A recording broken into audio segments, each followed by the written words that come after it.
அதிமுக தலைவர்கள் பத்தி பாஜக தலைவர்கள் பேசக்கூடிய படம் தான் இன்னைக்கு திரைப்படமா வந்திருக்கு.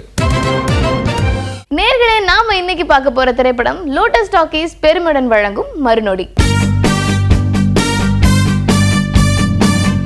கட்டம் கட்டமா நடந்த தேர்தல் வேலைகளை முடிச்சிட்டு மாநிலத்துக்கு என்ட்ரி கொடுத்த தலைவர் நாயகன் பரபரப்பை பத்த வைக்க அதே ஒரு படமா எடுத்திருக்கிறாரு இயக்குனர் விளம்பர பிரியன். நாயகன் வடக்கு தெற்கெல்லாம் பரப்புரை செய்த கையோட சொந்த ஊருக்கு வந்ததும் முன்னாள் கூட்டணி கட்சியின் முன்னாள் தலைவி நாயகி பத்தி கருத்து சொல்லிடுறாரு. கனியாக விளங்கிய புரட்சி தலைவர் எம்ஜிஆர் அவர்கள் எல்லா மதத்தையும் ஒன்றாக பாவித்தார், மதித்தார், போற்றினார். அவர்களை எல்லோரையும் அரவணைத்து கொண்டார். அதற்கு பிறகு அவருடைய வாரிசாக விளங்கிய புரட்சி தலைவி அம்மா அவர்கள் இந்து மத நம்பிக்கை உள்ளவர், இறை வழிபாட்டின் மீது மிகுந்த தீவிர ஈடுபாடு உள்ளவர். அதை எப்போதுமே அவர் மறைத்து கொண்டதில்லை, ரகசியமாக வைத்து கொண்டதும் இல்லை. வெளிப்படையாகவே கோயிலுக்கு சென்றார். அது அவருடைய நம்பிக்கை. என்னதான் முன்னாள் கூட்டணி கட்சியின் தலைவரா இருந்தா கூட இப்போதைக்கு இப்படியெல்லாம் பேசலாமான்னு வந்து நிக்கிறாங்க மாநில கட்சியின் தலைவர்கள். அரவணைத்து போற்றி பாராட்டி வணங்கி எல்லோரையும் ஒன்றாக மதிக்கக்கூடியவர் தான் புரட்சி தலைவி அம்மா அவர்கள். அவரை பார்த்து இந்துத்துவா தலைவர் என்று சொல்வது வன்மையாக கண்டிக்கத்தக்கது. இவரது பேச்சுக்கு இவர் தான் பதில் கொடுக்கணும்னு சொல்லி வச்ச மாதிரியே பட்டு பட்டுன்னு பதில் வந்து சேர அடுத்தடுத்த காட்சிகள் பத்திக்கிடுது. அண்ணா திராவிட முன்னேற்ற கழகத்துக்கு எப்போதும் தேவைப்படாது, இப்போதும் தேவைப்படவில்லை. வேண்டுமானால் அவர் அண்ணா திராவிட முன்னேற்ற கழகத்தில் உறுப்பினராக சேர்ந்து கொண்டு அம்மாவின் கொள்கையை ஏற்றுக்கொண்டேன். அவர் அவருடைய தலைவராக இருக்கிற வாஜ்பாய் அவர்களை பாராட்ட வேண்டும், அவருடைய தலைவராக இருக்கிற அத்வானி அவர்களை பாராட்ட வேண்டும், அவருடைய சாதனைகளை சொல்ல வேண்டும், வீர சவார்கர் அவர்களுடைய சாதனைகளை சொல்ல வேண்டும். அந்த கொள்கையை வைத்து மக்களை கவர வேண்டும். நீர் இருக்க மோருக்கு என்ன குறை என்று கிராமப்புறத்திலே சொல்லுவார்கள். ஆக பரபரப்புக்கு அண்ணாமலை இருக்க பரபரப்புக்கு என்ன பஞ்சம் என்பதை போல பரபரப்பு அரசியலை செய்கிறார்கள்.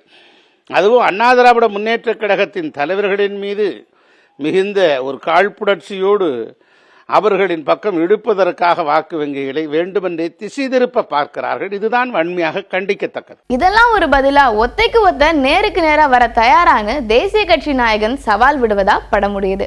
1984 ஜூலை 26 ஆர்டிக்கல் 370 எடுக்கப்பட வேண்டும் என்று பாராளுமன்றத்திலே பேசிய ஒரு தலைவர் செல்வி ஜெயலலிதா. கரசேவை என்பது தவறான வார்த்தை கிடையாது, அது சரிங்கிறாங்க. 1993 செல்வி ஜெயலலிதா அவர்கள் அம்மா அவர்கள் ஏடிஎம்கே தொண்டர்கள்ட்ட 20 லட்சம் கையெழுத்து இயக்கம் நடத்துறாங்க. ராமர் கோவில் கட்ட வேண்டும் என்பதற்காக அதிமுகவினுடைய தொண்டர்கள் கையெழுத்து இயக்கம் நடத்த வேண்டுங்கிறாங்க. 2003 பத்திரிகையாளர் ஒரு கேள்விக்கு பதில் சொல்றாங்க, ராமர் கோவில் இந்தியால கட்டலினா பாகிஸ்தான்ல கட்டுவோம். ஆனா இன்னைக்கு அந்த கட்சியினுடைய தலைவர்கள் என்ன சொல்றாங்க, முட்டி வலி அதனால ராமர் கோவிலுக்கு போக மாட்டேன், இடுப்பு வலி அதனால போக மாட்டேன். யூனிஃபார்ம் சிவில் கோடுக்கு அம்மா ஜெயலலிதா அவங்க சொல்றாங்க it is very much necessary. இப்ப நீங்க சொல்லுங்க, நான் ஜெயலலிதா அவர்கள் இந்துத்துவவாதி என்று சொல்வதிலே என்ன தவறு? மொத்தத்துல மறுநொடி நொடிக்கு நொடி அதிரடி. ஏடிஎம்கே நண்பர் இதை அப்போஸ் பண்றாங்கன்னா விவாதத்திற்கு பாரதிய ஜனதா கட்சி தயாராக இருக்கிறது. எனக்கு சில ஆலோசனைகளை தேவைப்படுது. யாராவது இருப்பாங்களா? இருக்காங்களே.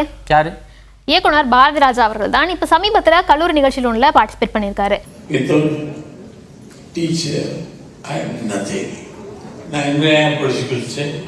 ஒன்றும் படிக்கிறேன், எஸ்எஸ்எல்சி வரைக்கும் படித்தேன். ஒரு 7 நாடகம் போட்டாங்க, பல்வேறு துறை சம்பந்தப்பட்டவர்கள். அந்த 7 நாடகத்தில் என்னுடைய நாடகம். இயக்குனர் பாரதிராஜா அவர்கள் ஸ்டூடெண்ட் என்ன சொல்லியிருக்காருன்னா, நீங்க நல்லபடியா வளரணும்னா இப்ப இருந்தே சில நல்ல விஷயங்களை ஃபாலோ பண்ணணும், குறிப்பா டீச்சர்ஸ்க்கு ரெஸ்பெக்ட் கொடுக்கணும். கீழே ஆசிரியர் மகன் சொன்னா, பெரிய டைரக்டர், நான் நடிகராக ஆசிரியர் சொல் வீணாவையா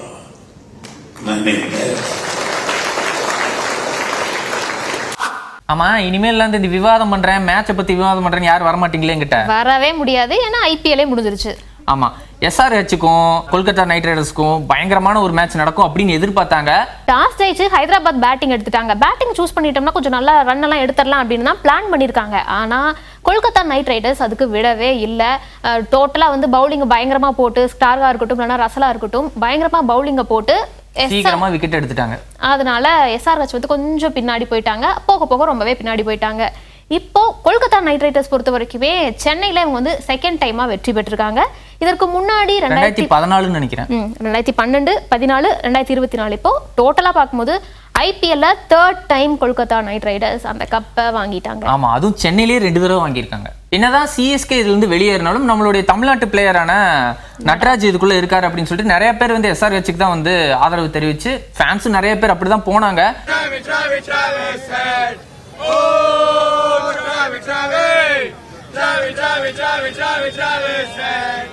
எனக்கு SRHல வந்து நடராஜனை ரொம்ப பிடிக்கும்.